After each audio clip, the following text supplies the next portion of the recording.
Buongiorno da Telecolor, nuova edizione di Sicilia 24, questi titoli del giornale. Appaltato l'ultimo lotto della tratta ferroviaria Palermo-Catania entro fine anno, l'avvio dei cantieri a lavori ultimati, basteranno 2 ore per collegare in treno le due città. Sequestrati 3 traghetti della Caronte Tourist utilizzati per i collegamenti con le isole minori, non sarebbero a norma per il trasporto di viaggiatori a mobilità ridotta. Tra i 4 indagati il presidente della società Vincenzo Franza, sequestrati beni per 29 milioni di euro. Il ministro delle infrastrutture Matteo Salvini, il big sponsor del ponte sullo Stretto, difende a Messina la realizzazione dell'opera. Sarà la più importante operazione antimafia degli ultimi 50 anni, dice. Nominato il consiglio di amministrazione della nuova società, continuano le proteste degli ambientalisti. Attese infinite per una casa popolare, mobilitazione nazionale del sindacato degli inquilini a Catania, prima tappa davanti alle torri di Librino, costruite 20 anni fa e mai completate. In città sono 6.000 le famiglie in graduatoria per l'assegnazione di un alloggio. Caro spiaggia ma contenuto in aumento anche quest'anno i costi dei servizi balneari, la Sicilia resta sotto la media nazionale in attesa del bel tempo. A Catania si lavora per attivare il solarium e servizi, giovedì aprirà la spiaggia libera numero 3 della Playa. Calcio, il Catania pensa alla nuova stagione e saluta Ferrari.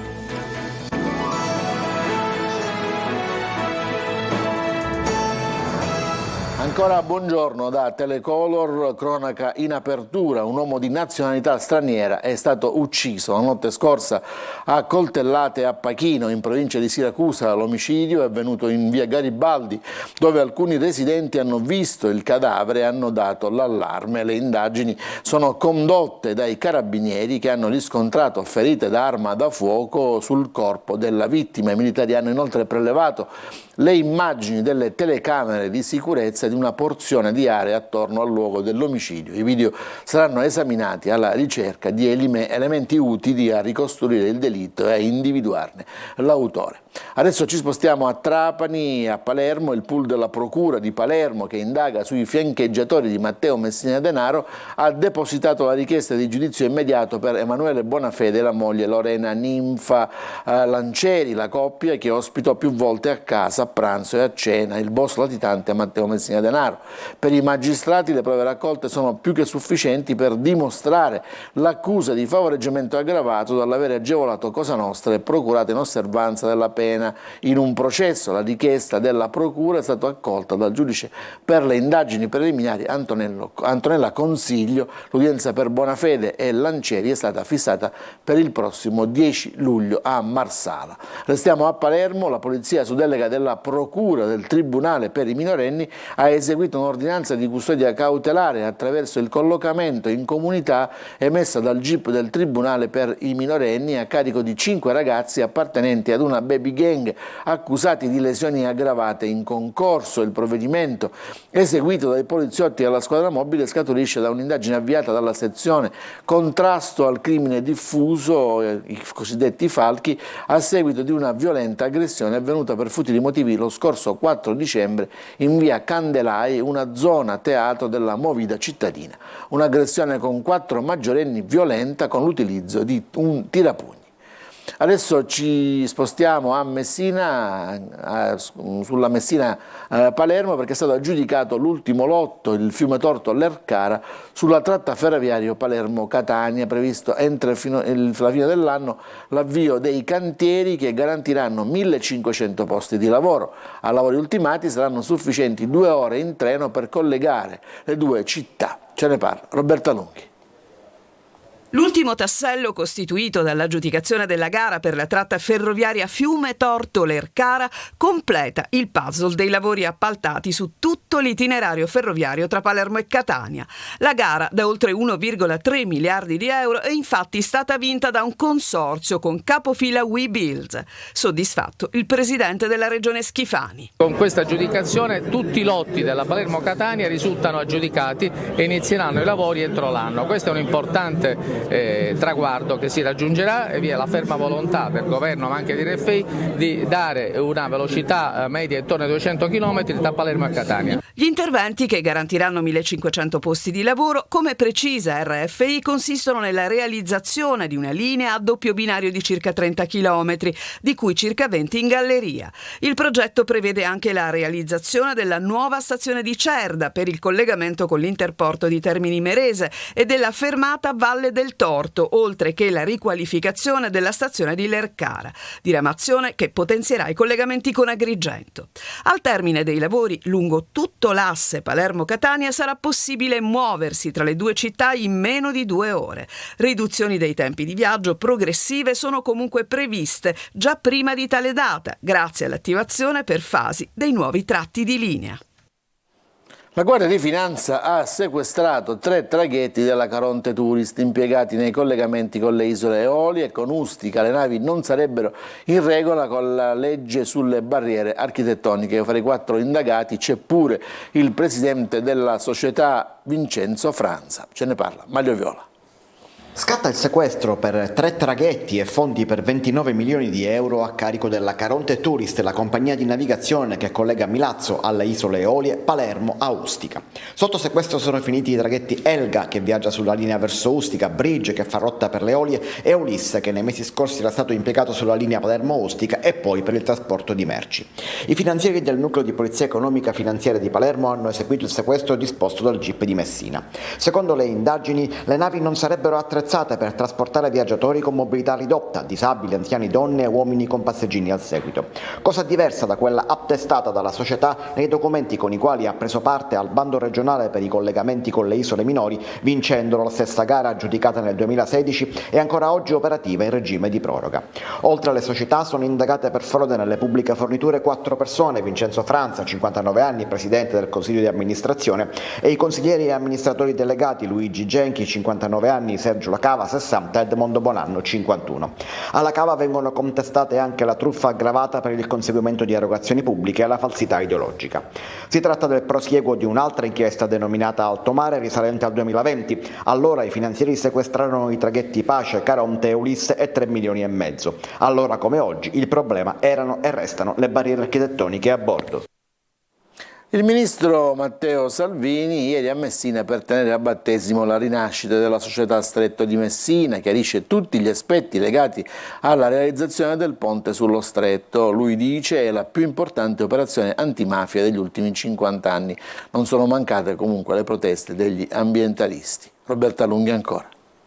Oggi è una giornata importante perché nascerà la società Stretto di Messina, che avrà l'onore di portare a termine quella che sarà l'opera più green di questo secolo. È giunto anche il ministro Matteo Salvini all'interno della stiva della nave più importante della flotta di Caronte Tourist, la Elio, ormeggiata alla rada San Francesco a Messina, scelta come luogo per il convegno Il Ponte sullo Stretto, infrastrutture e trasporti per unire l'Italia, organizzato dalla CISL e dalle federazioni Filca e FIT. Per Salvini l'obiettivo è unire, con le relative importanti conseguenze. Il ponte unirà finalmente l'Italia dopo 50 anni di chiacchiere, di tempo e di soldi spesi, creerà 100.000 posti di lavoro, ripulirà l'ambiente, il mare, l'aria e sarà un'opportunità per le imprese di tutta Italia. Il ministro siede con i presidenti delle regioni Sicilia e Calabria e Renato Schifani ribadisce la grande importanza che il paese diventi quello del sì e non del no, perché con i no non si cresce. Ma le perplessità sulla realizzazione alimentano il dibattito e a chi chiede al ministro perché adesso questo sì diventerà realtà dopo 50 anni di discorsi risponde. 50 anni fa magari non c'erano tutte le condizioni necessarie, oggi sì, oggi noi stiamo spendendo 20 miliardi in Sicilia e in Calabria per potenziare le strade, le autostrade e le ferrovie. Noi stiamo intervenendo sulla Palermo-Catania-Messina e sulla Salerno-Reggio Calabria, quindi il ponte è un anello di congiunzione. Costerà al massimo 13 miliardi e mezzo di euro, come indicato nel DEF, conto, sottolinea Salvini, meno della metà di quanto gli italiani hanno pagato il reddito di cittadinanza. E agli ambientalisti che hanno inscenato una protesta all'esterno, Salvini replica così. Se chi contesta dice che non si creerà lavoro, falso. Se chi contesta dice che non si aiuterà l'ambiente, falso. Se poi la contestazione è perché gli uccellini non potranno migrare tranquillamente. L'uccellino non è scemo, se c'è di fronte un ponte migra o più in su o più in giù. Immancabile il riferimento al genio italiano, all'unicità dell'opera che potrà anche divenire fonte di attrattiva turistica, ma che in primis fornisce il lavoro, vero deterrente contro le organizzazioni criminali. Il ponte sarà la più grande operazione antimafia di questi 50 anni, perché laddove c'è lavoro, laddove c'è speranza, laddove c'è fiducia, soprattutto per i giovani, la mafia e l''ndrangheta non attecchiscono. E l'assemblea dei soci della società Stretto di Messina, riunitasi ieri, ha nominato il nuovo CDA, il nuovo consiglio di amministrazione, e ha approvato il nuovo statuto. Sono stati designati amministratore delegato Pietro Ciucci e presidente Giuseppe Recchi. Compongono il CDA Eleonora Mariani, Giacomo Francesco Saccomanno e la siciliana Ida Nicotra, quest'ultima infatti in rappresentanza della regione siciliana. Salvini nel frattempo ha compiuto ieri, mentre si trovava a Messina, è passato da Catania, ha incontrato il neosindaco di Catania Enrico Trantino per augurargli buon lavoro e per un confronto su alcuni temi di interesse per la città. Al centro del colloquio a Palazzo degli Elefanti, anzitutto il nodo ferroviario di Catania, che da anni attende di essere finanziato, opera strategica del valore di circa 900 milioni di euro, che consentirebbe di rimuovere la cintura ferroviaria e restituire il mare alla città. Argomento molto caro al sindaco Trantino e su cui il ministro Salvini ha mostrato una disponibilità ampia. Altri argomenti sul tappeto riguardano l'emergenza abitativa, il PNRR e le infrastrutture per i trasporti e la mobilità, tra cui il completamento della metropolitana, ulteriori dossier specifici su cui Trantino e Salvini si sono riservati successivi approfondimenti. Adesso torniamo e restiamo a Catania per parlare dei movimenti che ci sono per la costituzione della nuova giunta municipale. Luca Ciliberti. Catania, il sindaco Trantino corre e chiede ai partiti di fare presto per poter definire e formalizzare la giunta in settimana, ma tutto langue, perché mancano i presupposti per trovare una quadra. Trantino vorrebbe formalizzare immediatamente almeno la metà della sua squadra, ma tra i 5 nomi indicati inizialmente dalle forze politiche di centrodestra che lo sostengono c'è da risolvere il nodo Forza Italia. Marcello Caruso, messo inizialmente per prendere tempo, dovrà essere sostituito. L'area Schifani vorrebbe Salvo Tomarchio, vicino al deputato regionale D'Agostino e primo dei non eletti alle ultime regionali, ma si scontra con la componente di Marco Falcone, che di fatto ha eletto tutti i consiglieri comunali tra gli azzurri. Sembra certo il nome di Petralia, poi incertezza su tutto il resto. Confermati gli uscenti Alessandro Porto tra gli autonomisti, che adesso chiedono anche un tavolo di maggioranza per discutere le deleghe ed eventualmente solo dopo indicare il loro secondo nome, e Sergio Parisi di Fratelli d'Italia. Tra i patrioti la partita è accesa. Ieri il sindaco Trantino ha chiesto al suo partito e agli alleati di poter indicare un nome di sua fiducia in uno degli assessorati più delicati, quasi certamente all'economia. Se questa richiesta venisse accolta, resterebbe solo un posto utile per almeno 3 aspiranti assessori, tutti uscenti: Viviana Lombardo, Luca San Giorgio e Andrea Barresi. La Democrazia Cristiana designerà l'avvocato Giuseppe Marletta, già nella giunta Stancanelli. Andrea Guzzardi, designato in prima battuta, e Giuseppe Gelsomino dovrebbero essere i 2 nomi scelti dalla Lega. Per la presidenza del Consiglio Comunale ci sarebbe l'uscente Sebastiano Anastasi degli autonomisti di Grande Catania.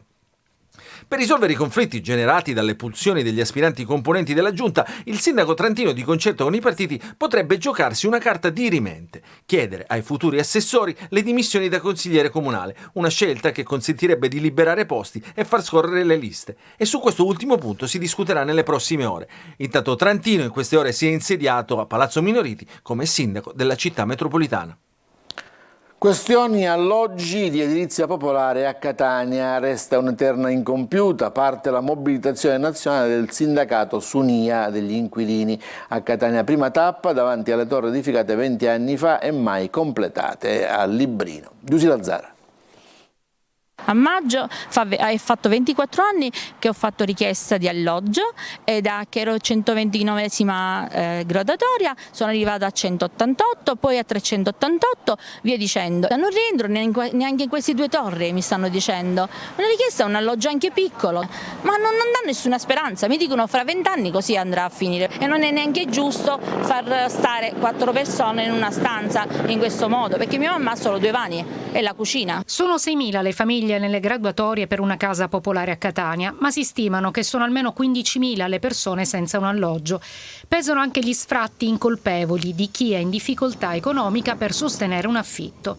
L'attesa così si allunga, nel frattempo si cercano sistemazioni in appartamenti spesso fatiscenti. Non è buona anche per i bambini stessi, giustamente non è che è una casa, io gli ho dato un tetto ma purtroppo abbiamo trovato questo perché quello che c'è in giro non è che ci sono case che sono bene, però giustamente vogliamo una casa che ci sono case chiuse, distrutte e magari ne possiamo approfittare noi che abbiamo dei bambini e gli diamo una sistemazione come si deve. Edilizia pubblica eterna incompiuta, parte così la mobilitazione nazionale del Sunia, il sindacato degli inquilini, che oggi fa tappa a Librino, davanti a una delle 2 torri edificate più di 20 anni fa e mai completate, vandalizzate nel tempo. Queste 2 torri potrebbero realizzare il sogno di 144 famiglie, perché ognuna di loro ha un numero di 72 alloggi, ma non ci sono solo questi, ci sono altre 2 palazzine di 32 appartamenti ciascuno che il Comune dovrebbe realizzare attraverso un finanziamento, il PINQUA, legato al PNRR, nel quartiere sempre Librino al Viale Moncata. Di queste 2 palazzine purtroppo non siamo riusciti ad avere notizie in merito all'inizio dei lavori. In Sicilia non esiste una legge per l'edilizia pubblica, si fa riferimento a quella normativa nazionale ormai superata. In quartieri come Librino vanno completate le incompiute, ovviamente, motivo per cui siamo qua, ma vanno realizzati servizi, mentre l'edilizia pubblica e sociale va realizzata in altri luoghi, utilizzando i grandi contenitori pubblici abbandonati. Ci fermiamo, c'è uno stacco per la pubblicità e torniamo subito dopo.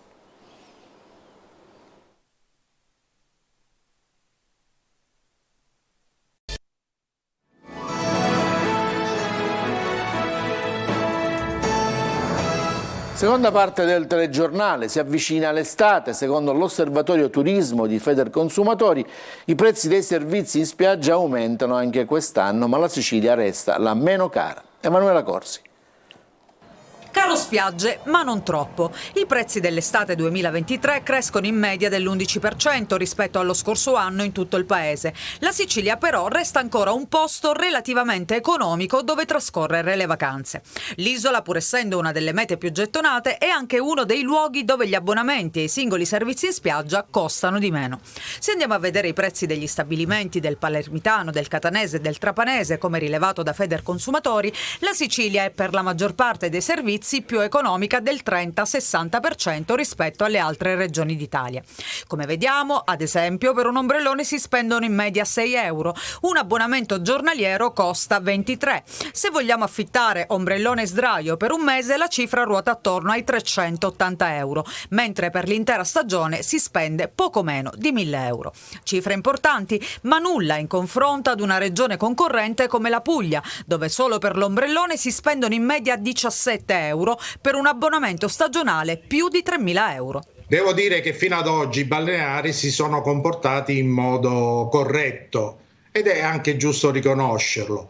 Naturalmente ci aspettiamo che questa correttezza continui per tutto il periodo estivo. Se i prezzi dei lidi in Sicilia resistono agli aumenti, discorso diverso invece per il caro voli che affligge la regione soprattutto nei periodi di vacanza. Abbiamo monitorato l'andamento del prezzo dei voli, lo continueremo a fare, lo faremo anche quest'estate, ma ci aspettiamo, visto che non ci sono stati grandi cambiamenti finora, che si intervenga seriamente aumentando il numero dei voli e consentendo, diciamo, l'abbattimento del costo dei biglietti. Per quanto riguarda le spiagge, secondo Federconsumatori la media nazionale per un ombrellone è di 12,70 euro.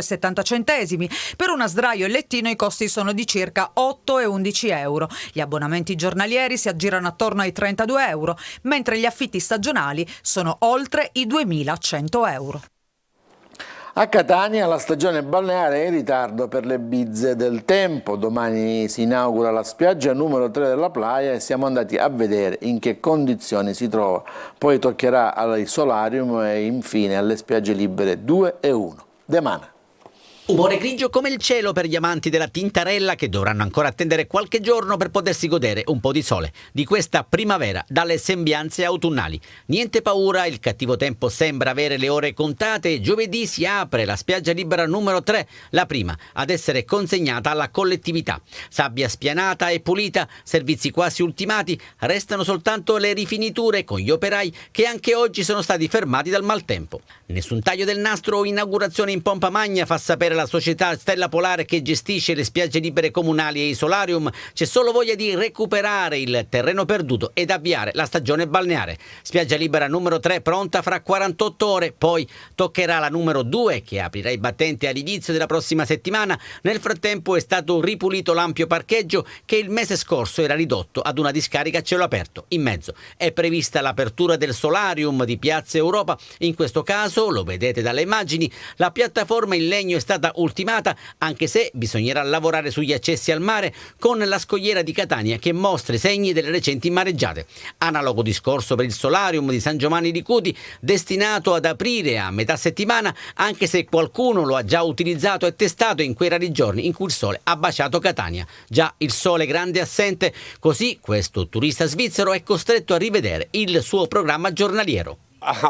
Aspettavamo sole, caldo sole, e adesso un po' piove.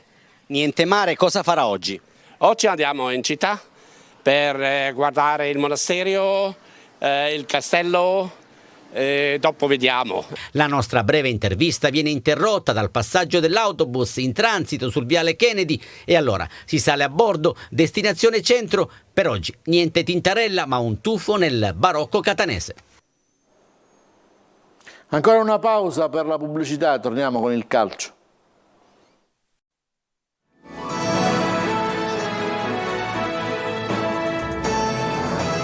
Rieccoci in studio, da domani con Pelligra in città il Catania scioglierà i nodi più importanti del periodo. Intanto sotto il profilo strettamente tecnico si riparte dalla difesa. Marco Carli.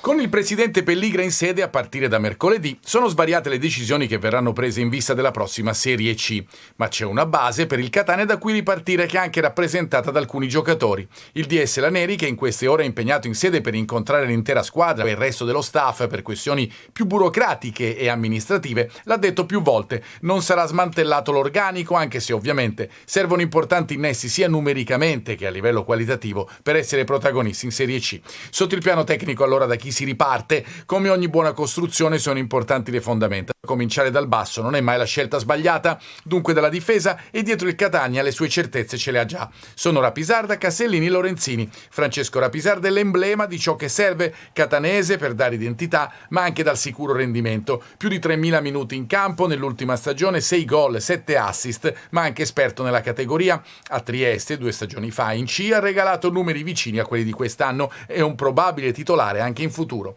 Un altro anno di contratto che chiaramente a norma di regolamento va trasformato in accordo professionistico, ma la volontà è comune, proseguire. Stesso discorso va fatto per Filippo Lorenzini, anche per lui più di 3.000 minuti in campo, 2 sole gare saltate, una all'ultima stagionale con il Brindisi dopo l'espulsione e la conseguente squalifica di 4 turni nella gara col Sorrento. È mancato il gol, ma non è questo il mestiere di Lorenzini, che ha avuto un rendimento elevato ed è legato alla piazza, così come Alessio Castellini, classe 2003, che proprio il rossazzurro si è messo in mostra quest'anno, l'uomo che ha giocato di più nella stagione appena conclusa, considerando anche il torneo di Viareggio in cui è stato capitano della rappresentativa di D condotta fino ai quarti. Ha saltato solo una gara con il Canicattì, quella della promozione, proprio perché era a Viareggio, ma poi ha seguito tutti i festeggiamenti attraverso gli smartphone dei compagni. Un'altra colonna per il futuro a cui potrebbero aggiungersi altri giocatori, Palermo, Rizzo, Sarao, Russotto e forse De Luca, gente che si porterà dietro gli insegnamenti di quest'anno e il valore della maglia rossazzurra da insegnare a chi arriverà.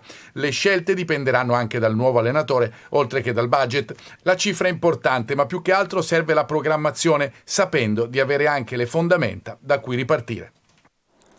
Il Catania intanto ha ufficializzato la fine del rapporto con l'allenatore Giovanni Ferraro, che quest'anno ha guidato i rossazzurri alla promozione in Serie C. Il presidente Rosario Pelligra e l'intera dirigenza rossazzurra, scrive la società in una nota, ringraziano il tecnico per il proficuo lavoro svolto, per avere sempre abbinato alle qualità professionali uno stile esemplare. A Ferraro, stimato e rispettato protagonista della stagione del 2022-2023, i sinceri auguri di migliori fortune. E adesso ci spostiamo a Palermo perché ha prolungato di un anno il contratto all'attaccante e capitano Matteo Brunori fino al 30 giugno del 2027. Il bomber classe 1994 nell'ultima stagione ha realizzato 17 gol nel campionato di Serie B e 3 in Coppa Italia. Finisce qui il telegiornale, grazie per averci seguito, a tutti buona mattinata.